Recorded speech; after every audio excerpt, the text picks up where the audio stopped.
এইভাবে একদিন যায়, 2 দিন যায়, 3 দিন যায়, 1 সপ্তাহ পার হয়ে যায়, 2 সপ্তাহ পার হয়ে যায়, 1 মাস পার হয়ে যায়। 40 দিনের মাথায় রাসূলের দরবারে জিবরাইল আলাইহিস সালাম আগমন করেছে। জোরে বলেন সুবহানাল্লাহ। এই জিবরাইল আসার পরে বলতেছে, ইয়া রাসূলুল্লাহ, আল্লাহর পক্ষ থেকে আপনাকে সালাম। আর আল্লাহ তাআলা আপনাকে 3টা প্রশ্ন করেছে, এই 3টা প্রশ্নের উত্তর আপনি দিবেন। জিবরাইল আলাইহিস সালাম বললেন, বলার পরে রাসূল সাল্লাল্লাহু আলাইহি ওয়াসাল্লাম বলে, ও জিবরাইল, আমি আল্লাহ তাআলা সালাম গ্রহণ করলাম, এবার বলো কোন 3টা প্রশ্ন করেছে। জিবরাইল আলাইহিস সালাম বললেন, ইয়া রাসূলুল্লাহ, ইয়া হাবিবাল্লাহ। হযরত ওমর রাদিয়াল্লাহু তাআলা আনহু বলে, ইয়া রাসূলুল্লাহ, আমাকে কেউ মারেনি, আমাকে কেউ গালি দেয়নি, আমি কান্নাকাটি করে একটা কারণে, আমি রাস্তা দিয়ে আসতেছিলাম, দেখি এক যুবক হাউমাউ করে কাঁদতেছে, এমন কান্না, তার কান্নার চোটে আমার চোখ দিয়ে জর্জর করে পানি পড়তেছে, এজন্য আমি কান্নাকাটি করতেছি।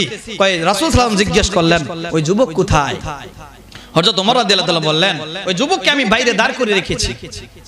রাসূল সাল্লাল্লাহু আলাইহি ওয়াসাল্লাম বললেন, ওই ওমর যাও যাও যাও, ওই যুবককে নিয়ে আসো, দেখি যুবকের কি হয়েছে।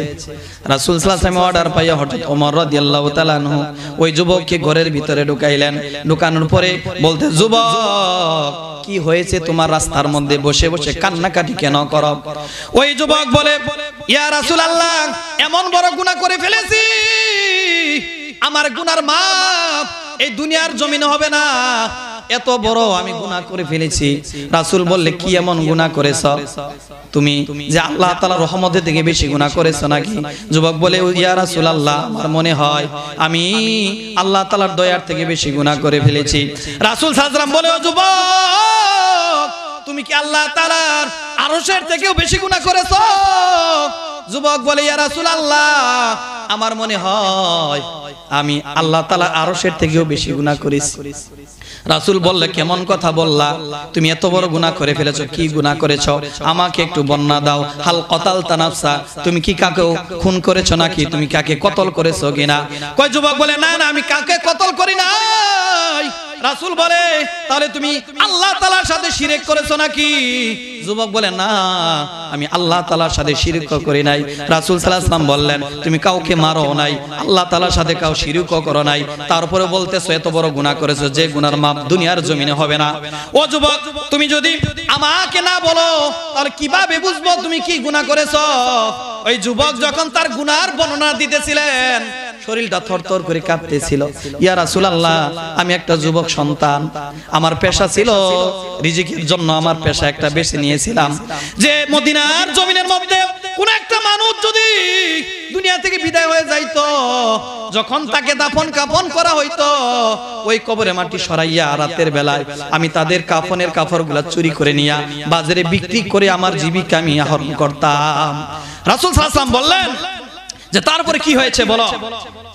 তিনি বলতেছেন, 3-4 দিন আগের ঘটনা, মদিনার জমিনে তিনি দুনিয়া থেকে বিদায় হয়ে গেছেন। প্রতিদিনের ন্যায় তাকে সেখানে কবরস্থ করা হয়েছে। আমার কানে যখন খবর আসলো, আমি রাতের বেলায় সমস্ত মানুষদের চোখকে ফাঁকি দিয়ে আমি সেখানে চলে গেলাম। যাওয়ার পরে আমি কবর থেকে মাটিটা সরাইলাম, সরানোর পরে দেখি সেখানে 5টা কাফনের কাপড় রাখা আছে। আমি ওই মেয়েটাকে উলঙ্গ করে ফেললাম, করার পরে আমি 5টা কাপড় নিয়ে বাড়ির দিকে রওনা হয়ে গেলাম। রাসূল সাল্লাল্লাহু আলাইহি ওয়াসাল্লাম বলেন, তারপরে কি হয়েছে তাড়াতাড়ি বলো। যুবক বলে, ইয়া রাসূলুল্লাহ, তারপরে এমন এক কাহিনী, যখন আমি কাফনের কাপড়টা নিয়ে বাড়ির দিকে রওনা হইলাম, হওয়ার পরে শয়তান আমার ঘরের মধ্যে সোয়ার করলো, হে বান্দারে, তুই শুধু 5 টুকটা কাপড় নিয়ে তুই তৃপ্তি হয়ে গেলি, একবারও দেখলি না কবরের মধ্যে যে একটা সুশ্রী মহিলা আছে, তুই একটু টর্চ লাগায় দেখলি না কত সুন্দর মহিলা, ইচ্ছা করলে তুই তার সাথে জিনা কাজ করতে পারো, ইচ্ছা করলে আজকে তুমি পরিতৃপ্তি হতে পারো, একটু টর্চটা লাগায় দেখ, ওই কবরের মধ্যে এমন সুন্দরী মহিলাকে দাফন করা হয়েছে, ইচ্ছা করলে আজকে তুমি তাকে ভোগ করতে পারবা। ওই যুবক শয়তানে পরচনায় পড়ে গেল, পড়ার পরে লাইটটা যখন কবরের মধ্যে মারছে, দেখছে এমন সুন্দরী মহিলা আর দুনিয়ার মধ্যে নাই। তিনি ওই কবরের মধ্যে নেমে গেছেন, যাওয়ার পরে তার সাথে জিনার কাজ করেছেন। বলতেছি, ইয়া রাসূলুল্লাহ, এই জিনার কাজ আমি করার পর যখন আমি পরিতৃপ্ত হয়ে গেলাম, তখন আমি ওই কাফনের কাপড়টা নিয়ে যখন বাড়ির দিকে রওনা হইলাম, তখন কে যেন আমাকে কবর থেকে ডেকে ডেকে বলে, ওরে আল্লাহর বান্দা, এ কি কাজ করলি? আমাকে আজকে নাপাক বানায় দিলি, এতগুলো কবরের বাসিন্দার মধ্যে আমাকে অপবিত্র বানায় দিলি। কাল কিয়ামতের ময়দানে আল্লাহ রাব্বুল আলামিনের সামনে আমি অপবিত্র অবস্থায় উঠবো, এমন ব্যবস্থা করে দিলি। যখন এই কবর থেকে আওয়াজ আসতেছিল, আমার কানের মধ্যে আওয়াজগুলো আসতেছে, তখন থেকে নিয়ে এখন পর্যন্ত বাড়ির মধ্যে যাই নাই, কান্নাকাটি করতেছে, হায় রে কি অপরাধ করেছি, কিভাবে ক্ষমা পাওয়া যায়? এই গুনার কোনো ক্ষমা হবে না, এজন্য রাস্তার মধ্যে বসে বসে আমি কান্নাকাটি করতেছি। এই কথা শোনার পরে রাসূল সাল্লাল্লাহু আলাইহি ওয়াসাল্লাম বলে, ও যুবক, তুমি যে পরিমাণ গুনাহ করেছো, এই গুনাহটা বড় সাংঘাতিক, বড় কঠিন গুনাহ তুমি করে ফেলেছো।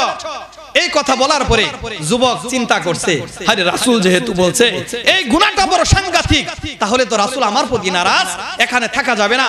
আমার হকে যদি আল্লাহ তাআলার কাছে কোনো কথা বলে দেয়, আল্লাহ যদি কবুল করে নেয়, তাহলে তো আমাকে আমার জাহান্নাম ছাড়ার কোনো রাস্তা থাকবে না, এজন্য এখানে আমার থাকা যাবে না। যুবক দৌড় দিয়ে তিনি বাড়ি হয়ে গেছেন, পাহাড়ের সর্বোচ্চ চূড়ার মধ্যে উঠেছেন, সেখানে উঠে আল্লাহর কাছে কাঁদতেছেন, সেখানে উঠে আল্লাহর কাছে কাঁদতেছে, আল্লাহ আমি এত বড় গুনাহ করেছি, আমি জানি এই গুনাহ ক্ষমার উপযুক্ত নয়, কিন্তু আল্লাহ দেখো কত উপরে উঠে পড়েছি, এর থেকে বড় পাহাড়ও যদি থাকতো তাহলে আমি তোমার দরবারে পাহাড় বেয়ে উঠে যেতাম, আল্লাহ তুমি আমাকে মাফ করে দাও। কান্নাকাটি করতেছে।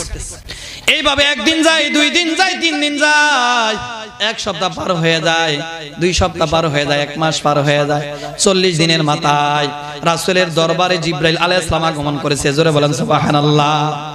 এই জিবরাইল আসার পরে বলতেছে, ইয়া রাসূলুল্লাহ, আল্লাহর পক্ষ থেকে আপনাকে সালাম, আর আল্লাহ তাআলা আপনাকে 3টা প্রশ্ন করেছে, এই 3টা প্রশ্নের উত্তর আপনি দিবেন। জিবরাইল আলাইহিস সালাম বললেন, বলার পরে রাসূল সাল্লাল্লাহু আলাইহি ওয়াসাল্লাম বলে, ও জিবরাইল, আমি আল্লাহ তাআলা সালাম গ্রহণ করলাম, এবার বলো কোন 3টা প্রশ্ন করেছে। জিবরাইল আলাইহিস সালাম বললেন, ইয়া রাসূলুল্লাহ, ইয়া হাবিবাল্লাহ, আল্লাহ তাআলা জিজ্ঞাসা করেছেন, এই দুনিয়ার মধ্যে সমস্ত সৃষ্টি জগৎ আপনি বানাইছেন নাকি আমার আল্লাহ বানাইছে? রাসূল সাল্লাল্লাহু আলাইহি ওয়াসাল্লাম বললেন, ও জিবরাইল, কেমন প্রশ্ন করলা? এই দুনিয়ার জমিন তো আল্লাহ তাআলাই বানাইছে, আমাকে তো আমার আল্লাহ তাআলা বানাইছে। জিবরাইল আলাইহিস সালাম 2 নাম্বার প্রশ্ন করলেন, ইয়া রাসূলুল্লাহ, ইয়া হাবিবাল্লাহ, বলেন এই দুনিয়ার মধ্যে যত মাখলুক আছে, এই মাখলুকের খাবারের দায়িত্ব আপনি দেন, খাবার আপনি গ্রহণ প্রদান করেন নাকি আমার আল্লাহ প্রদান করে? রাসূল বলে, ও জিবরাইল, কি কেমন কথা বললা তুমি? এই খাবার তো আমার আল্লাহ তাআলা দেয়, আমাকেও তো আমার আল্লাহ তাআলাই খাওয়ায়। 3 নাম্বার প্রশ্ন হুজুর, 3 নাম্বার প্রশ্ন আল্লাহ তাআলা আপনার কাছে রেখেছে, এই দুনিয়ার মধ্যে যদি কোনো মানুষ গুনাহগার হয়ে যায়, এই ক্ষমা আপনি রাসূল নিজে করেন নাকি আমার আল্লাহ করে? রাসূল কেন্দে কেন্দে বলে, জিবরাইল, কেমন প্রশ্ন করলা?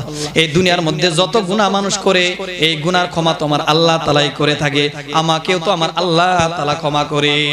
জিবরাইল আলাইহিস সালাম বলেন, ইয়া রাসূলুল্লাহ, তাহলে 40 দিন আগে এক যুবক আপনার দরবারে এসেছিল, ক্ষমা পাওয়ার আশায় আপনি বলেছেন ভীষণ সাংঘাতিক গুনাহ করে ফেলেছো। এই কথা বলছেন কেন?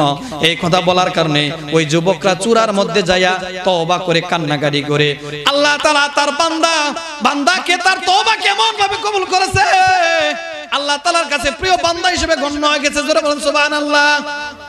ইয়া রাসূলুল্লাহ, আপনার সাহাবীদেরকে বলে দেন যে তাদের কাছে খবর পাঠানোর জন্য, যুবকের কাছে খবর পাঠানোর জন্য, আল্লাহ তাআলা এমন ভাবে কবুল করেছে, এত বড় গুনাহ করার পরেও আল্লাহ তাআলা ওই বান্দার জীবনের গুনাহ আল্লাহ মাফ করেছে। জোরে বলেন সুবহানাল্লাহ। ও ভাইরা আমার, একবার চিন্তা করেন যে একজন কবরস্থ মহিলাকে যে ব্যক্তি তার সাথে জিনা করার পরে মাপ পাইতে পারে, আপনি আমি এত বড় গুনাহ করেছে কিনা? এত বড় গুনাহ হয় নাই, আপনার আমার দ্বারা এত বড় গুনাহ হয় নাই, ঠিক না ভাই? ঠিক জোরে বলেন। এজন্য ভাইরা আমার, তওবার দরজা এখনো খোলা আছে। বান্দা যদি আল্লাহর কাছে চায়, এত বড় পাপী বান্দাকে যদি আমার আল্লাহ ক্ষমা করতে পারে, আপনি আমি সামান্য একটু নামাজ পড়ি না, সামান্য একটু সুদ ঘুষ মাঝে মাঝে খাই, যদি আল্লাহর কাছে একনিষ্ঠভাবে তওবা করি, আল্লাহ তাআলা আমাদের ক্ষমা করতে পারেন কি পারেন না? জোরে বলেন, পারেন। আল্লাহ তাআলা এত বড় গুনাহগারকে আল্লাহ তাআলা কি করছেন? ক্ষমা করে দিয়েছেন। যে কবরের মধ্যে দাফন করা হয়েছে, সেই মহিলার সাথে খারাপ কাজ করেছে, এর থেকে নিকৃষ্ট কাজ, খারাপ কাজ দুনিয়ার মধ্যে আছে ভাই? কথা বলেন না কেন? আছে। এর থেকে জঘন্য কাজ, খারাপ কাজ না।